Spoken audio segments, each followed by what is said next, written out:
The Nobel Peace Prize announcement will be done at absolutely any time now. We're on standby for the Nobel Peace Prize announcement in Norway. Now, remember, the big question at the moment is, will Trump get the Nobel Prize? Will he become the peace president?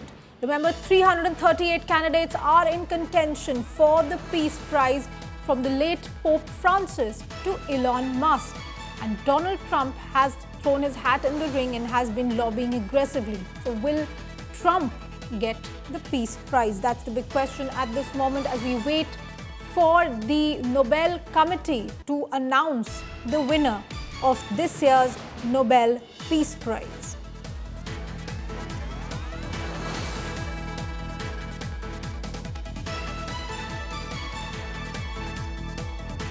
The announcement is expected very, very shortly, viewers, and on your screen right now is the hall where the Nobel Peace Prize announcement is going to be made. As you can see from the visuals, the podium is ready for the announcement to be made. At any minute now, the Peace Prize announcement will be made.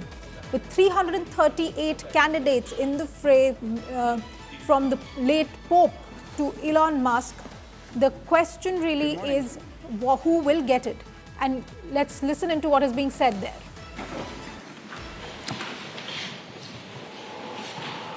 The Nobel Peace Prize for 2025 goes to a brave and committed champion of peace, to a woman who keeps the flame of democracy burning amidst a growing darkness. The Norwegian Nobel Committee has decided to award the Nobel Peace Prize for 2025 to Maria Corina Machado. She is receiving the Nobel Peace Prize for her tireless work promoting democratic rights for the people of Venezuela, and for her struggle to achieve a just and peaceful transition from dictatorship to democracy. As the leader of the democratic forces in Venezuela, Maria Corina Machado is one of the most extraordinary examples of civilian courage in Latin America in recent times. Ms. Machado has been a key unifying figure in a political opposition that was once deeply divided, an opposition that found common ground in the demand for free election and representative government. This is precisely what lies at the heart of democracy: our shared willingness to defend the principles of popular rule, even though we disagree. At a time when democracy is under threat, it is more important than ever to defend this common ground. Venezuela has evolved from a relatively democratic and prosperous country to a brutal and authoritarian state that is now suffering a humanitarian and economic crisis. Most Venezuelans live in deep poverty, even as the few at the top enrich themselves. The violent machinery of the clearly a big setback for Donald Trump, but a very, very clear message going from the Nobel Committee. A woman leader from South America, a Venezuelan opposition leader, Maria Corina Machado, who has been talking about democracy, about people's rights, gets the Nobel Peace Prize. Maria Corina Machado awarded the Nobel Peace Prize. This is a big setback for US President Donald Trump, who has been touting his work in the international arena as his reason to get the Nobel Peace Prize. But a very clear message being sent by the Nobel Committee as it chooses a woman leader, a Venezuelan woman leader who's been talking about transitioning from autocracy, from a brutal regime to democracy. And the statement being made by the in the announcement that at a time when democracy is under threat, it is more important than ever to defend this ground. Geeta Mohan joins me on this story. Geeta, a very clear message being sent by the Nobel Peace Prize Committee, isn't it? Well, absolutely.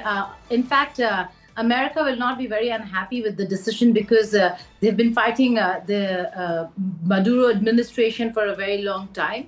And this is the most prominent opposition leader in Venezuela who's been fighting against the administration and fighting for democracy in the country for a very long time. So will not be unhappy. Also, for Donald Trump to have gotten the Nobel Peace Prize so close to a deal that just has been agreed upon by all parties and is not absolutely in place would have been rather preemptive. We know of leaders who have received Nobel Peace Prizes in the past preemptively as well. And nothing really was delivered.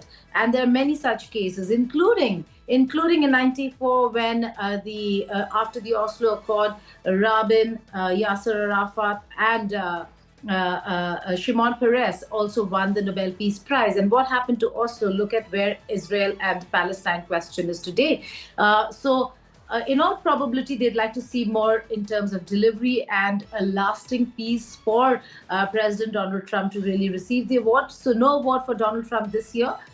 There are many questions that were raised and have been raised as to what will happen and what will Donald Trump do to Norway or with Norway should he not win the award. There could be some ramifications and repercussions, but this has been a very diplomatic decision in many ways. There were many other contenders as well, but to choose a Venezuelan opposition leader will stave off the wrath, in all probability, of Washington, D.C., given that they will consider this a very deserving prize and a very deserving award to somebody who has been fighting the bête noire in Venezuela for a very long time. So important decision, a very important announcement that has been made.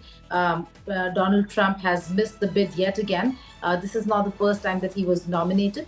But there are a few conflicts where he's actively participating in and playing a role. The Israel-Hamas ceasefire is one of them. Whether it will bring lasting peace to the people of Palestine is the question. And that's certainly something that President Trump, should he want to be a peacemaker, will have to deliver upon. The other very important conflict is Russia-Ukraine conflict. Should there be forward movement? Because conversations with Steve Witkoff are underway on that front as well. Should there be forward movement on that front?